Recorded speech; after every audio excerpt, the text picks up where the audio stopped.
pas ce que vous croyez. Vous êtes des rois et des reines. Vous êtes endormis parce que vous avez oublié qui vous êtes.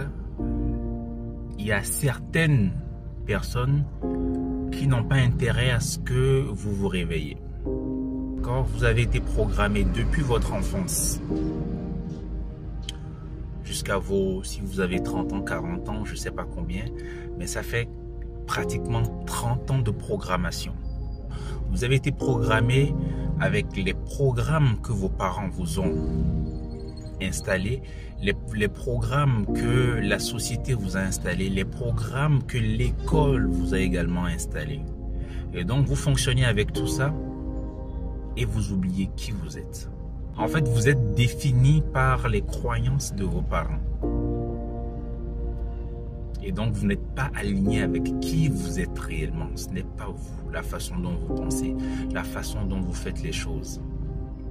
Donc, il est important de remettre certaines choses en question.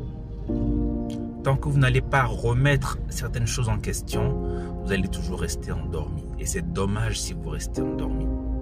Vous devez remettre certaines vérités qu'on vous a dites en question. Et tout doucement, vous allez commencer par vous réveiller. Vous allez commencer à comprendre certaines choses.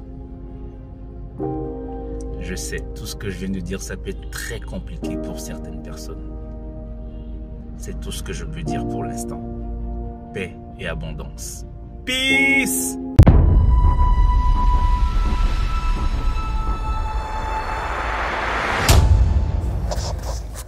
Je ne parle pas aux cons, ça les instruit. Alors cette phrase a l'air très simple, il n'en est rien. Elle est très subtile. Parce que, à partir de cette phrase, on peut penser que discuter ne règle rien. On pourrait être amené à se poser la question, à savoir, comment se fait-il que, alors que tu donnes de l'information à un con, il n'évolue pas. Cela sous-entend que la connerie est inéluctable pour le con et c'est quelque chose qui ne change pas. C'est quelqu'un qui reste comme il est, dans son état, dans sa stupidité. Et c'est la raison pour laquelle il ne sert à rien de discuter avec lui ou de chercher à lui donner de l'information. Mais ce qui peut paraître paradoxal, c'est que cette phrase dit bien ce qu'elle dit, c'est-à-dire « je ne discute pas avec un con », ça pourrait l'instruire, ce qui sous-entend que l'instruction ne rend pas plus intelligent.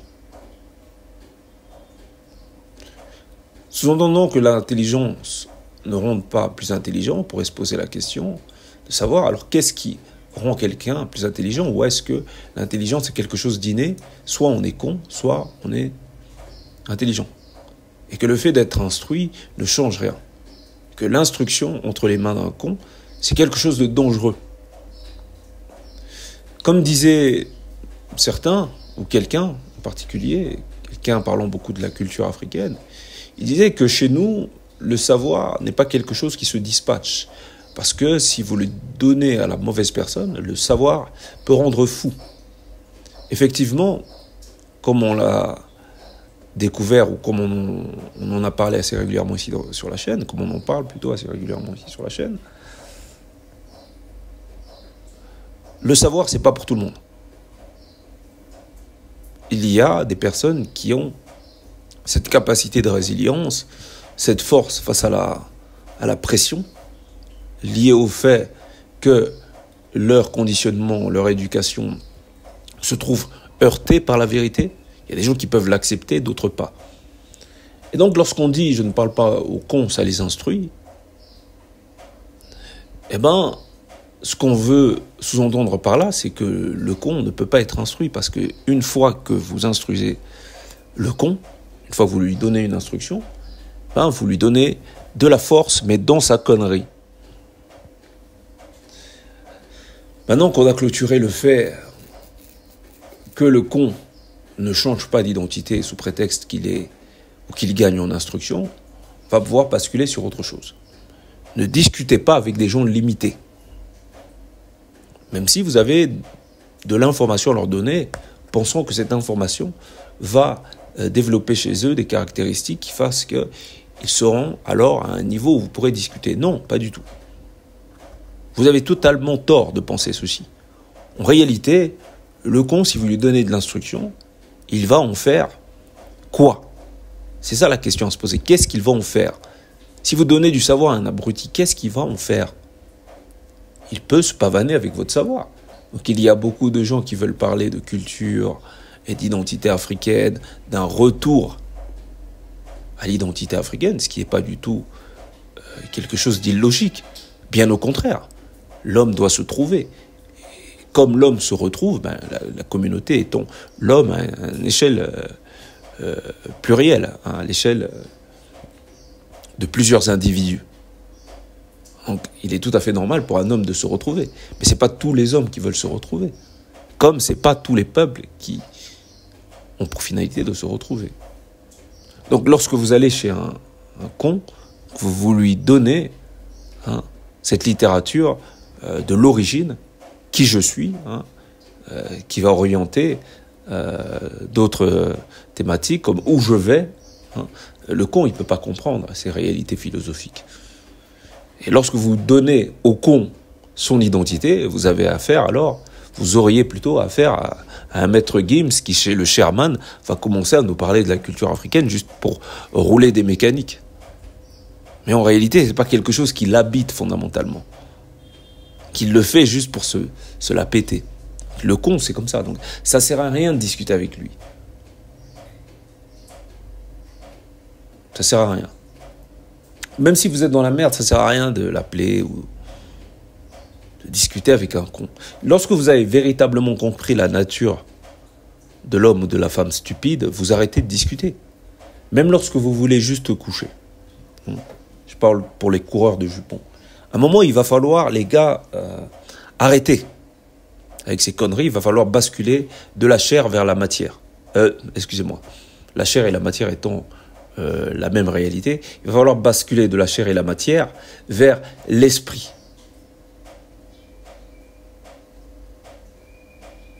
Il va falloir que votre esprit prenne le contrôle. C'est-à-dire que vous ne pouvez plus, à un certain moment, être contrôlé par votre bite. Soyons clairs et directs. Parlons français.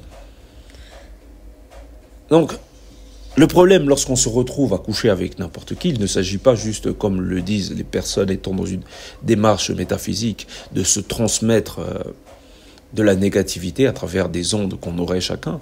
Ça va bien plus loin que ça. Lorsque vous discutez, parce qu'avant de coucher, il faut bien discuter, vous allez basculer dans une réalité inférieure. C'est ça le propre même de la discussion avec le con. Et c'est très pathétique pour quelqu'un qui est supérieur de discuter avec quelqu'un qui est inférieur. Ça ne veut pas dire que tout le monde est fondamentalement inférieur ou fondamentalement supérieur. Ça veut juste dire qu'on peut donner de l'information, notamment de l'instruction, qu'à quelqu'un qui peut muter, pas quelqu'un qui est bloqué. Parce que quelqu'un qui est bloqué sur ses croyances, c'est quelqu'un qui est dans le passé. Il appartient au passé. Le changement ne le concerne pas. Donc ça ne sert à rien de discuter de changement avec quelqu'un qui n'est pas concerné par le changement. Non, on ne discute pas avec un con. Arrivé à un certain point, il faut se connaître, savoir où vous allez, à quel type d'individu vous appartenez. Et quand vous saurez cela, lorsque vous êtes déjà, c'est une démarche très philosophique, le con n'a pas de démarche philosophique, le con n'est qu'adaptation. Donc une fois que vous avez cette démarche philosophique de vous poser la question de savoir où vous allez, vous ne pouvez plus discuter avec des gens qui ne sont pas sur le chemin. La finalité de certaines personnes, c'est de constamment évoluer vers quelque chose. Ce qui n'est pas le cas de tout le monde. Et il faut le comprendre. Ça ne sert à rien de discuter. Même si ça fait partie de votre entourage proche, familial, etc. Le con, ça ne sert à rien. Vous perdez votre temps. Et c'est même pas de la méchanceté. Parce que le problème, c'est que le con va vous rendre méchant.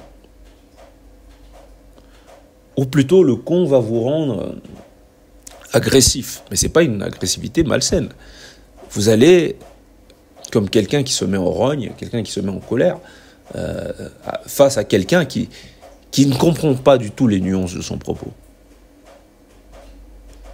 Vous allez devenir, ou donner l'impression d'être aigri. Et vous aurez droit à ce type de phrase à la con du type calme ta joie, calme ta haine, apaise ta haine, soigne ta haine ou je sais pas quoi. Parce que le con, c'est comme ça qu'il va le voir. Il comprend pas du tout que c'est de l'amour. Le fait de vouloir élever quelqu'un à un niveau supérieur, c'est de l'amour. C'est de l'amour paternel. Quand tu veux tirer quelqu'un vers le haut, c'est de l'amour paternel, l'amour véritable. Il faut se faire souffrance pour évoluer. De la même façon, il faut faire mal. Il faut casser des œufs pour faire des omelettes. Et donc, je dois faire le travail. Certaines personnes croient qu'ils doivent faire le travail pour l'autre. C'est-à-dire, je lui donne le mal, la souffrance qu'il ne se donne pas à lui-même pour qu'il progresse. Ça ne marche pas comme ça. Parce que c'est à chacun de faire le travail pour lui-même.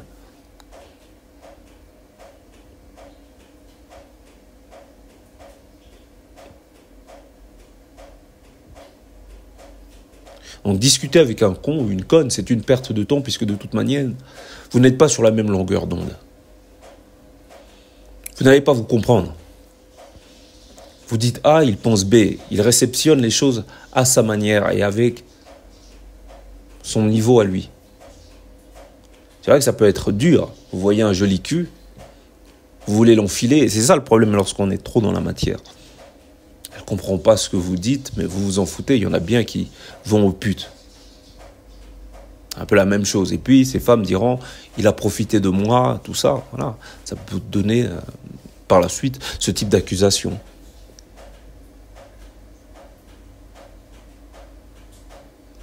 Avec le con, on ne discute pas. Même si, je le reconnais, vu qu'on parle de sexualité et d'amour, étant donné que l'homme est fondamentalement prédateur et qu'il perçoit pour les besoins de la survie la femme comme une proie, eh ben, c'est tout à fait normal qu'il trouve la femme stupide bien plus excitante. Même s'il le regrette après le coït, après l'éjaculation directe, au plus il est excité, au plus il va le regretter. Parce qu'il n'est excité que par la prédation, en réalité. L'amour est une excuse, comme dirait Nietzsche, pour le coït. Comme il n'est excité que par la prédation et qu'il voit une proie en face de lui, il se rend compte qu'elle est une proie une fois qu'il a exécuté sa tâche, couché avec elle. Et au plus vous êtes excité, au plus vous serez répugné une fois que vous aurez exécuté votre tâche. Parce que vous n'êtes excité que par la prédation. Et donc, vous n'êtes excité que par quelqu'un qui donne l'impression d'être une proie. Et donc, on n'est pas excité, l'homme n'est pas excité, il faut que les femmes le comprennent, parce que l'homme n'est pas un homme. L'homme n'est pas excité par une femme forte ou une femme qui dégage de l'intelligence ou une femme qu'il apprécie ou qu'il respecte. C'est pas du tout quelque chose qui va l'exciter. L'homme n'étant pas une femme. Alors que la femme, c'est tout le contraire. C'est justement le fait qu'elle te respecte qui fasse qu'elle soit encore beaucoup plus excitée par toi. Ce qui n'est pas le cas de l'homme. Parce que l'homme est prédateur, là où la femme est une proie. Elle va se soumettre au plus fort, parce qu'elle verra en lui le prédateur. Va se soumettre à celui qui la soumet, qui peut la soumettre par le biais d'une réalité pécuniaire supérieure ou par le biais d'une réalité de la force qui est supérieure. Il est grand, il fait 1m90, il a tout du pouvoir. C'est pour ça que les critères des femmes seront liés au pouvoir de l'homme. Là où les critères sexuels de l'homme seront liés justement aux caractéristiques inférieures de la femme. Elle doit avoir la taille bien large, ce qui ne va pas l'aider dans un combat. Donc elle ne doit pas avoir les épaules trop carrées, alors que les épaules trop carrées, c'est le combat.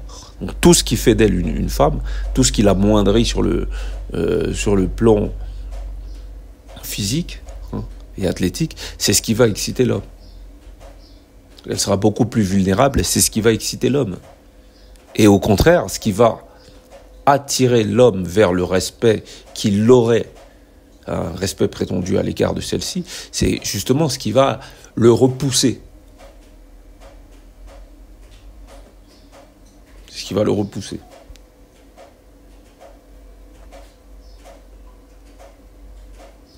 C'est la raison pour laquelle, sexuellement, beaucoup d'hommes, pour être stimulés, ils ont besoin d'une femme soumise. Si elle n'est pas soumise, même sexuellement, ça va pas marcher.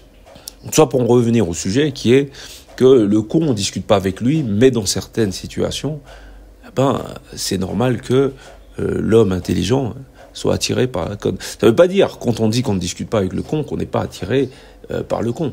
Et on est attiré aussi par la bêtise. Parce que ça nous permet, pour une personne intelligente, de régler des problèmes. Ce qu'aime faire un homme, c'est régler les problèmes. C'est là où il va se retrouver dans quelque chose d'assez paradoxal, c'est qu'elle le stimule, la femme conne le stimule dans sa volonté de vouloir régler son problème, mais elle ne cherche pas du tout à se retrouver avec quelqu'un qui règle son problème. D'où la littérature du fait qu'il y a une contradiction entre le fait que l'homme cherche à régler un problème, là où la femme cherche juste à exposer des faits et avoir une oreille qui l'écoute. Et en général, ce sont souvent la convergence entre une conne qui veut juste parler pour parler et un mec un peu trop intelligent qui, lui, n'a pas compris qu'elle voulait juste parler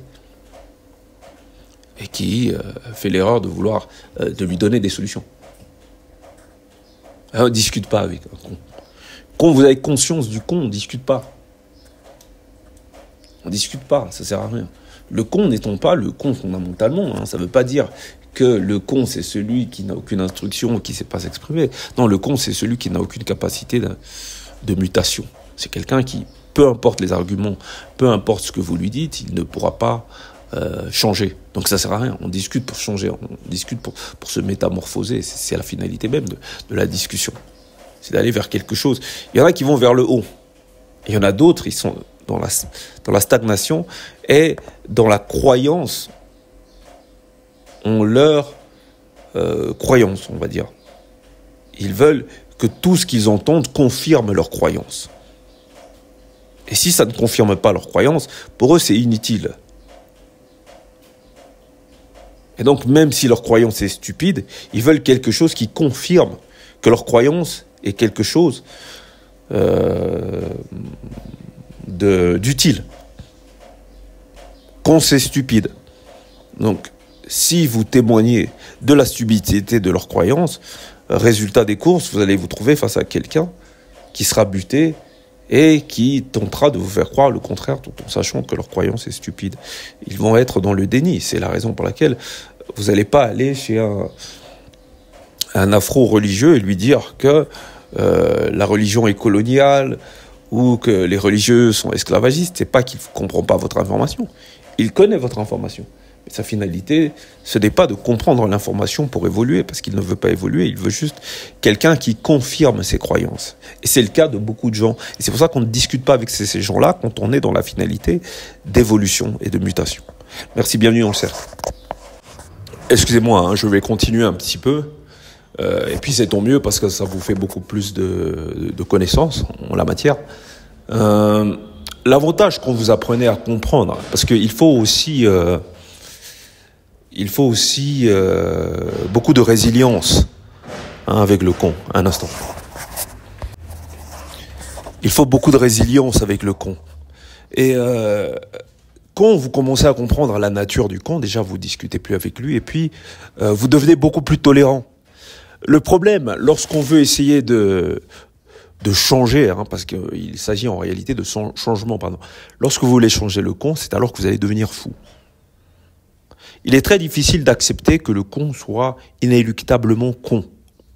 Ça peut paraître assez drôle, dit comme ça, mais quand je dis con, il n'y a rien d'insultant et de péjoratif là-dedans. Ce que j'entends par con, ici dans le cercle, ce qu'on entend par con, c'est quelqu'un qui n'a aucune capacité, donc volonté de mutation. Il s'agit d'un problème purement philosophique. C'est quelqu'un qui est persuadé que ce qui est et que ça ne change pas, malgré ses prétentions. C'est-à-dire que vous avez affaire à quelqu'un que vous pouvez trouver, par exemple, à l'église et qui souhaitera que sa vie change, mais qui n'aura pas une vie à l'image du changement qu'il veut. C'est-à-dire qu'il ne veut pas se changer, mais il veut que quelque chose change parce qu'il a entendu quelque part que c'est comme ça que ça se passait à travers des prières qu'il a entendues et qu'il singe. Le con n'est que conditionnement et suivisme. Il faut comprendre ça. Et une fois que vous comprenez ça, vous ne vous prenez plus la tête. Un con peut arriver chez vous, il crame votre baraque, vous savez qu'il est con. Je sais pas moi, il fait quelque chose, il tombe sur une peau de banane et puis accidentellement il il fait tomber un tableau, je sais pas moi, un tableau à 5000 balles. Un tableau qui vous a coûté cher, en fonction de votre bourse. Vous l'en voulez pas, parce que vous savez qu'il est con. Si vous l'en voulez, c'est parce que vous attendez de lui plus que ça. Un con, il est con. Qu'est-ce que tu veux? Il est con. C'est comme un parasite. Vous n'allez pas en vouloir, je sais pas moi, un concrelat qui est dans votre cuisine. Est-ce que vous allez en vouloir un concrelat? C'est un concrelat. Le con, c'est un peu comme ça. C'est vraiment pas pour être méchant que je dis tout ça. Hein. C'est pour vous donner une certaine forme de tranquillité. Une tranquillité de l'esprit qui ne va pas... qui vous permettra plutôt de ne pas basculer dans une aigreur. Parce que si vous commencez à être dans votre état de conscience, c'est-à-dire vous êtes dans un état de conscience supérieur au con.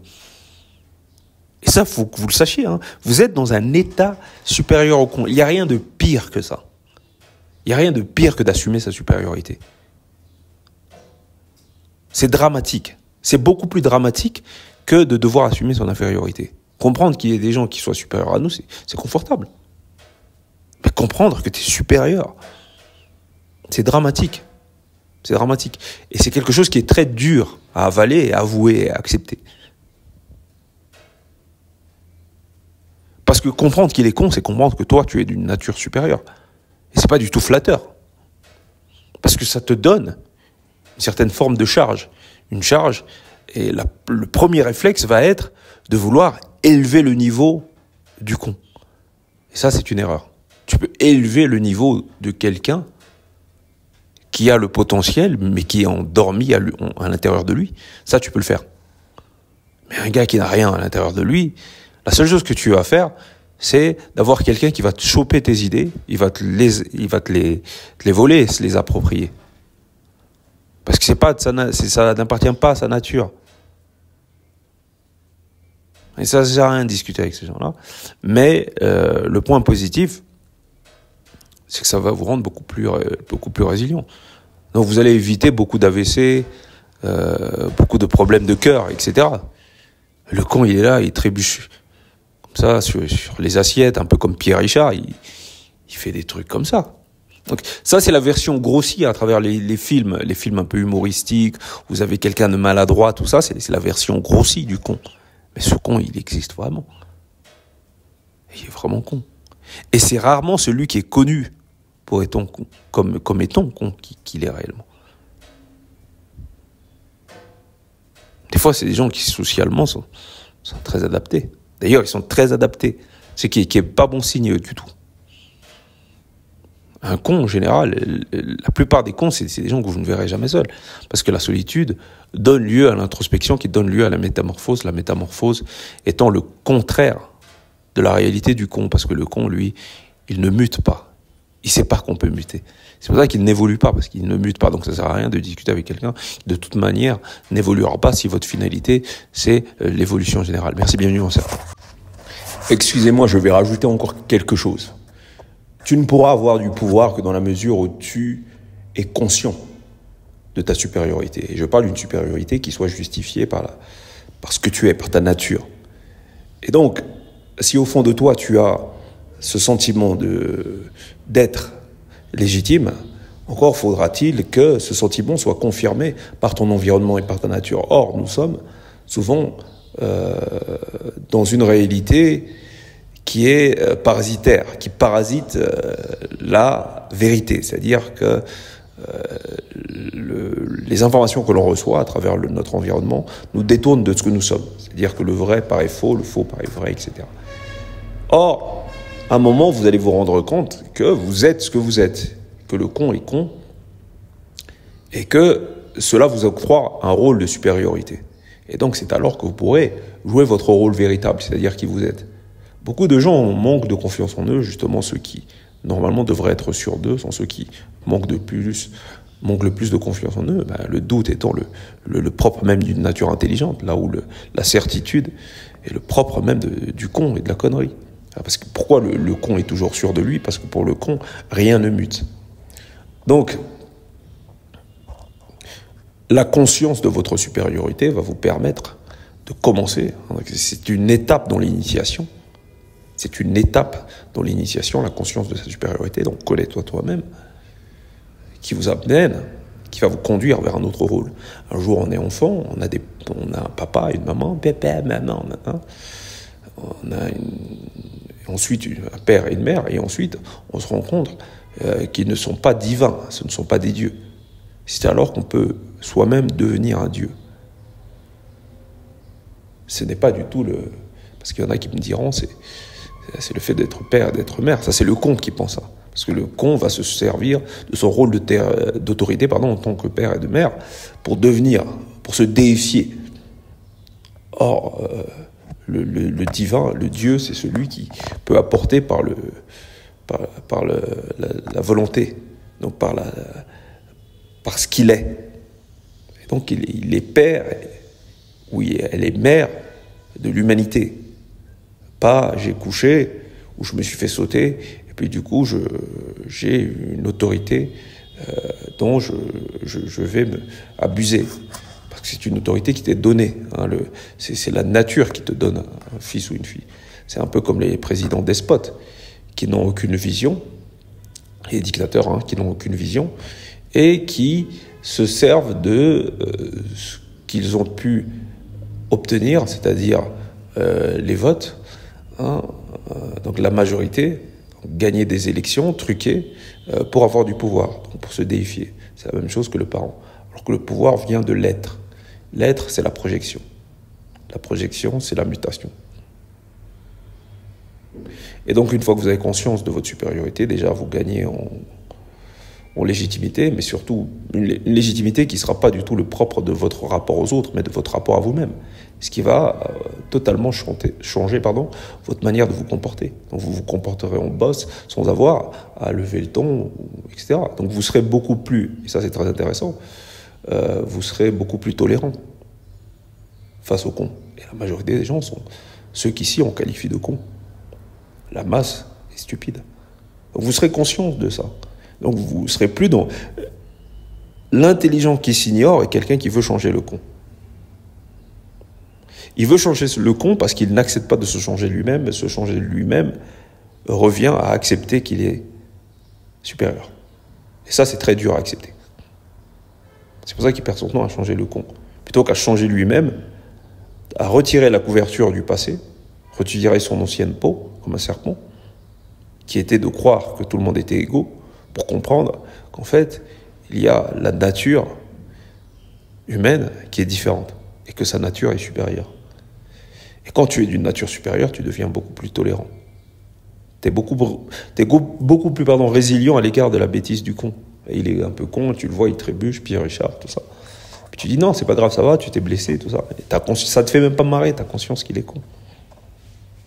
Et là, je donne un exemple comme ça, mais c'est pas vraiment con à ce moment-là. Il y a des gens qui sont maladroits, ça veut pas dire qu'ils sont cons. Quand je dis con, c'est-à-dire que dans sa réflexion, tu vois bien que c'est pas avec lui que tu vas changer le monde. Bien qu'il ait des diplômes, bien qu'il soit peut-être avocat ou peu importe, ça n'a rien à voir avec ça. L'amour de l'apprentissage, c'est pas du tout le besoin, de formatage qui va t'aider à obtenir, par exemple, un papier. Quand tu étudies ton code de la route, c'est juste pour pouvoir conduire. C'est pas l'amour de l'apprentissage. L'amour de l'apprentissage, c'est l'amour de la mutation. Donc voilà.